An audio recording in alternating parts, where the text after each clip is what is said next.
మీ పిల్లల భవిష్యత్తును దిశానిర్దేశం చేసే విద్యా మహోత్సవ్ Dream9 మీడియా ఆధ్వర్యంలో ఈ ఫిబ్రవరి 1న మన ఖమ్మంలో జరగనుంది.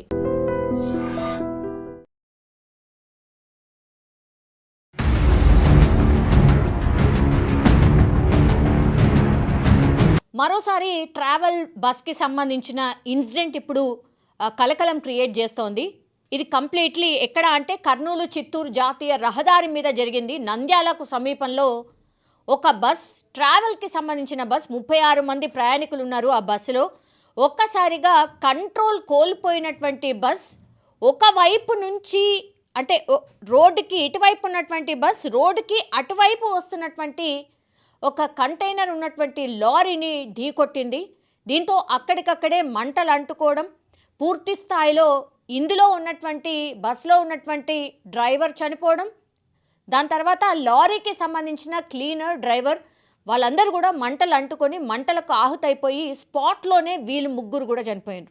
అదృష్టం బాగుంది కనుకనే ఇప్పుడు ఎవరైతే బస్సులో ట్రావెల్ చేస్తున్నారో ప్రయాణికులు 36 మంది, వాళ్ళందరికీ కేవలం గాయాలై సమీప హాస్పిటల్లో ట్రీట్మెంట్ తీసుకుంటున్నారు.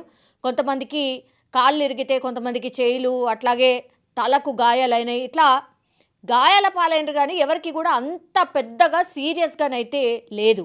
కానీ ఈ ఇన్సిడెంట్ సీసీ ఫుటేజ్ని మీరు క్లియర్ కట్గా గమనిస్తే కనుక ఒక బస్ ఇటు నుంచి అంటే డ్రైవర్, మనకు తెలుసు కదా ట్రావెల్ బస్సెస్ ఎంత స్పీడ్గా వెళ్తాయో, అది కూడా రాత్రిపూట 1:05 ప్రాంతాల్లో జరిగింది ఈ ఘటన. అండ్ ఎంత స్పీడ్లో ఉంటాయి, మినిమం 80 నుంచి 90 km/h. అటు ఇటు కంటైనర్ లారీ అనుకోండి, లేదంటే ఈ బస్ అనుకోండి, ఆ స్పీడ్లో వెళ్తున్నటువంటి క్రమంలో ఒక్కసారిగా బస్కి సంబంధించిన టైర్ పేలిపోవడంతో కంట్రోల్ కాలేదు డ్రైవర్కి. దీంతో డివైడర్ని దాటుకొని ఈ బస్ పూర్తి స్థాయిలో అటువైపు నుంచి వస్తున్నటువంటి కంటైనర్ని ఢీకొట్టి పల్టీలు కొట్టింది. సో ఈ సంఘటన చూస్తే కనుక ఎవ్వరు కూడా అసలు ఆ బస్సులో ఉన్నటువంటి వాళ్ళు ఎంత పెద్ద ఎత్తున ప్రాణ నష్టం జరుగుంటుంది అని అందరూ భావించారు. ఇంకా వాళ్ళ అదృష్టం ఎంత బాగుంది అంటే అక్కడి నుంచి అప్పుడే ఒక లారీ వెళ్తోంది.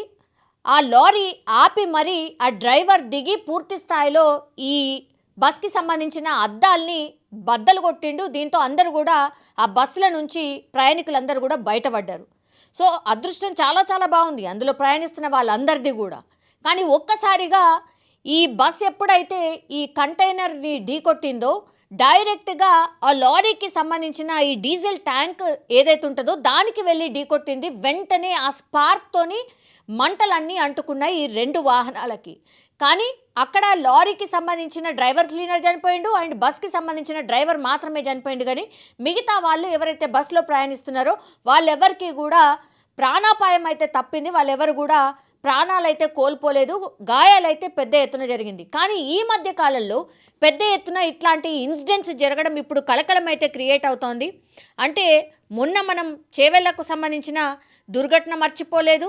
అండ్ మొన్న ఒకసారి ఒక లారీ పూర్తిగా రోడ్డు పైన యాక్సిడెంట్ జరిగిన తర్వాత ఏదైతే బైక్ ఉంటుందో దాన్ని గమనించకుండానే పూర్తి స్థాయిలో ఈ బస్సుని ముందుకి నడిపించడంతో పూర్తిగా ప్రయాణికులు దగ్గర 20 నుంచి 21 మంది ప్రాణాలు కోల్పోయినటువంటి సిచ్యువేషన్. సో ఇట్లాంటి వరుస ఘటనలు ఇప్పుడు కలకలం అయితే క్రియేట్ చేస్తోంది. అండ్ బస్సు ప్రయాణం అంటేనే భయపడిపోయే సిచ్యువేషన్కి తీసుకొచ్చింది అని కూడా చెప్పొచ్చు.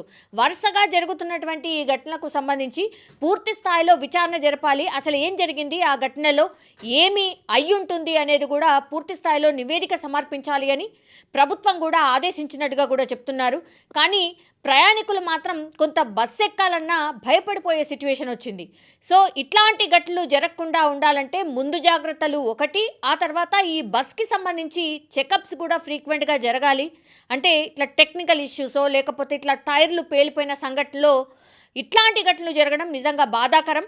దీని మీద పూర్తిగా సమగ్ర విచారణ జరిపి పూర్తి స్థాయిలో రిపోర్ట్ ఇవ్వాల్సిందిగా ప్రభుత్వం అయితే ఆదేశించినట్టుగా చెప్తూ ఉన్నారు.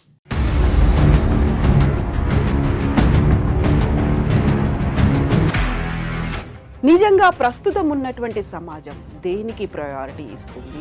ఆర్థిక సంబంధాల చుట్టూ మాత్రమే తిరుగుతుంది. మళ్ళీ ఎన్నికలంగానే చాలా విరక్తి కలుగుతుంది.